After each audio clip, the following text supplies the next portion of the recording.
Muchas gracias al doctor Monares. Ahora voy a presentar al doctor Óscar Peñuelas, del Hospital Universitario de Getafe, que nos va a hablar de un tópico muy interesante acerca de la decisión de hacer traqueostomías y qué ha cambiado después de la pandemia de COVID al respecto de esta práctica. Buenos días. Quería empezar agradeciendo la invitación del Colegio Mexicano de Cuidados Intensivos a la Junta Directiva y al Comité Científico por pensar en mí para formar parte del Congreso. Estoy muy agradecido y muy contento de estar compartiendo conocimientos con todos ustedes. El tema de hoy, como ha dicho el doctor Uriel, es acerca de la traqueotomía para evaluar si la desastrosa influencia de la pandemia por SARS-CoV-2 ha tenido alguna influencia en las prácticas de la traqueotomía. No tengo ningún conflicto de intereses en relación con esta charla. Si nos remontamos a los años 80, cuando surgieron las primeras conferencias de consenso o simposios acerca de la práctica de la traqueotomía en enfermos con ventilación mecánica, pues vemos que verdaderamente las indicaciones de la realización de la traqueotomía en el enfermo crítico con ventilación, yo creo que no han cambiado. No sé si estarían ustedes de acuerdo conmigo. Se enfocan en procesos de obstrucción de vía aérea, si son emergentes o no, por la realización de la traqueotomía, la higiene pulmonar inadecuada, a enfermos con ventilación mecánica prolongada, que es, yo creo, la indicación fundamental para la realización de la traqueotomía, y en eso vinculado a procesos de winning prolongado, winning difícil, que imposibilitan, por razones diferentes, como la imposibilidad para toser o la habilidad que en cuidados intensivos, la posibilidad de realmente desintubar al enfermo y necesitar una vía aérea artificial durante más tiempo para conseguir la desconexión directa. Los beneficios que estamos aportando con la traqueotomía con estos enfermos, pues también son fácilmente deducibles y tampoco han variado mucho desde esos años 80 que empezó el procedimiento.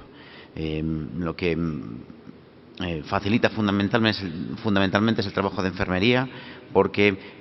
facilita a las enfermeras las maniobras de aspiración de las secreciones, tanto a través del estoma de la traqueotomía como con la boca. Incrementa la capacidad de movilizar al enfermo de una manera más segura y proporcionarle un avance en cuanto a la recuperación de la movilidad o de la fuerza de estos enfermos. Facilita fundamentalmente transferir a los enfermos fuera de los cuidados intensivos a unas unidades semicríticas donde puedan manejar enfermos que no precisen ventilación mecánica con presión positiva de una manera prolongada durante 24 horas, sino que se pueden hacer desconexiones temporales o transitorias, que eso facilite el hecho de que el enfermo pueda estar en un ambiente fuera de cuidados intensivos. Mejorar el confort del enfermo, porque no tiene que estar con la boca abierta y un tubo y la sensación de un tubo dentro de la garganta continuamente, y eso seguro que redunda en una mejor comodidad para el enfermo. Puede permitir incluso empezar a hablar o entenderlo, y eso seguro que redunda igualmente en unos efectos beneficiosos psicológicos para mejorar el bienestar del enfermo mientras esté con nosotros en cuidados intensivos. O sea que realmente los beneficios son subjetivos en términos de confort, fundamentalmente, en términos de enfermería, fundamentalmente, y en términos de recursos, de intentar trasladar al enfermo a la planta una vez que ya no requiere ventilación mecánica durante 24 horas en una modalidad controlada continuamente. Y yo creo que esas son unas ventajas, desde luego, muy importantes, no se pueden despreciar, pero lo que nos gustaría es que además esta maniobra que hacemos de la traqueotomía tuviera impacto en desenlaces clínicos del enfermo, en términos de acortar la estancia en cuidados intensivos de una manera más formal, si tuviera o no impacto en la mortalidad de estos enfermos, o si pudiéramos acortar la duración de la ventilación mecánica. Eso sería sumamente interesante. Si miramos la evolución de las prácticas de la ventilación mecánica desde hace más de 20 años, lo que hemos podido hacer a través del grupo Ventila, con la participación de todos los países que forman parte de él, pues vemos que en términos de la realización de la traqueotomía, como ven ahí abajo, subrayado en la última fila de la tabla, realmente han cambiado poco las prácticas de la ventilación mecánica, de la realización de traqueotomía en enfermos con ventilación mecánica. En el año 98 eran en torno a un 10-12%, y siguen siendo un 11% de los enfermos del total de enfermos con ventilación mecánica los que reciben una traqueotomía. Razonablemente, este porcentaje lo podemos ajustar dependiendo del tipo de enfermos, en el sentido de que los enfermos neurocríticos muy probablemente su porcentaje de traqueotomía se pueda acercar al 30%, dependiendo del tipo de patología, y los enfermos con enfermedad respiratoria crónica, pues igualmente ese porcentaje quizás es un poquito muy elevado. Pero en términos globales, el porcentaje de traqueotomía se sitúa en torno a un 10%, invariablemente desde hace por lo menos 20 años. En este interesante metaanálisis que se publicó en una variante de las revistas de JAMA hace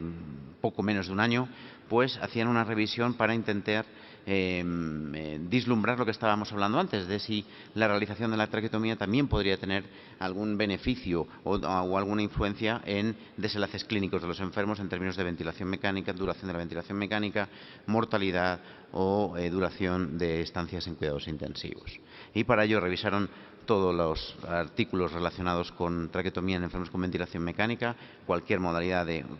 tipo de enfermo o cualquier tipo de unidad de cuidados intensivos, médicas, quirúrgicas, de trauma, y finalmente se quedaron con una revisión sistemática con metaanálisis de 14 estudios. Ahí los tienen todos relacionados con el forest plot, donde en la figura de arriba lo que pueden ver es el efecto de la traqueotomía, tanto dividida como precoz, entendida como menos de 7 días, o tardía, más de 7 días desde el inicio de la ventilación mecánica, sobre la duración de la ventilación mecánica. El efecto global lo tienen ustedes en la última fila de la primera tabla, donde efectivamente parece que el metaanálisis que incluyó esos 14 estudios pudiera reducir la duración de la ventilación mecánica y aumentar, por lo tanto, el número de días libres de ventilador, que es el gráfico del forest plot que aparece en la parte más inferior de la pantalla. O sea que, bueno, pues esta revisión sistemática, que es la más grande, que yo creo que está publicada hasta la fecha, parece que por lo menos confirma que podría disminuir la duración de la ventilación mecánica en una población generalizada de cuidados de enfermos con ventilación mecánica, en términos de la realización de la traqueotomía precoz en los primeros 7 días. Esto es con respecto a la probabilidad de desarrollar infecciones asociadas a la ventilación mecánica, y también los autores mostraron que la realización de una traqueotomía precoz en esos primeros 7 días podría tener un efecto beneficioso en términos de disminuir la probabilidad de desarrollar infecciones asociadas a la ventilación mecánica. Sin embargo, en cuanto a la traqueotomía y la relación con la mortalidad, pues desafortunadamente en este trabajo no se encontró ninguna diferencia estadísticamente significativa asociada a la mortalidad en la realización de la traqueotomía, o bien precoz o bien tardía. Es decir, de nuevo, parece que hay una influencia de unos efectos beneficiosos intermedios, como podría ser la duración de la ventilación mecánica o el aumento de los días libres de ventilación, pero no tiene impacto en desenlaces crudos como es la mortalidad de nuestros enfermos. Y entonces llegó la pandemia de nuevo en el año 2020 y la gran amenaza de la falta de recursos que muchos hospitales a nivel mundial experimentamos, y en Getafe pues no fuimos una unidad que pudimos adaptarnos a las necesidades de nuestros enfermos. Nuestra unidad tiene 18 camas de cuidados intensivos, y en la primera ola, entre marzo del 2020 hasta junio del 2020, tuvimos 66 enfermos en cuidados intensivos llevados por intensivistas. O sea que la capacidad de expansión de la unidad de cuidados intensivos en el Hospital de Getafe fue algo extraordinario. No hay palabras para el esfuerzo de todos que estuvimos allí, pero realmente nos puso en una situación de absoluta necesidad de conseguir equipamiento y, sobre todo, lugar donde poner a esos enfermos. O sea, había una necesidad de recursos de cuidados intensivos para poder atender a todos esos enfermos. Y en ese contexto, pues además de todo lo que hacíamos de manera asistencial, pues también tuvimos tiempo de intentar aportar algo desde el punto de vista científico, y junto con Gonzalo Hernández de Toledo intentamos evaluar si la práctica de la traqueotomía pues podría ayudar fundamentalmente a disponer o aumentar la disposición de recursos de cuidados intensivos para la ventilación mecánica de estos enfermos. Y por eso publicamos este artículo, que fue un estudio retrospectivo que incluyó 15 unidades de cuidados intensivos con enfermos con insuficiencia respiratoria hipoxémica con ventilación mecánica por un COVID confirmado microbiológicamente, fundamentalmente en la primera ola, que fue en España la que más afectó a la posibilidad de los recursos de cuidados intensivos. Los criterios de indicación para la traqueotomía pues era que el médico tuviera una necesidad o una visión anticipada de que esos enfermos necesitaban una ventilación prolongada, que se definió como más de 10 días, y el artículo, o por lo menos todos los enfermos que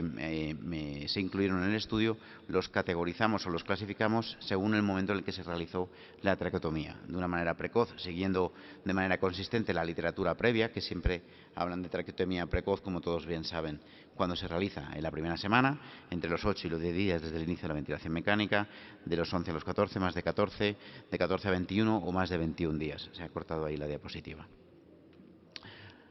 En esta tabla pueden ver las características basables para saber si los enfermos que se le hacían la traqueotomía, independientemente del momento de la duración de la ventilación mecánica, prácticamente tenían las mismas características basales. No había mucho sesgo de clasificación de unos enfermos o de tender a hacer la traqueotomía más precoz a enfermos más graves o viceversa. Ven que la edad es prácticamente similar, el índice de masa corporal es más o menos similar y el tiempo para la intubación hasta la traqueotomía razonablemente tenía que ser diferente, puesto que ya habíamos clasificado a priori la traqueotomía antes de los 7 días, del 8 al 11, y del 11 al 15 y del 15 al 21, o sea que razonablemente eso tendría que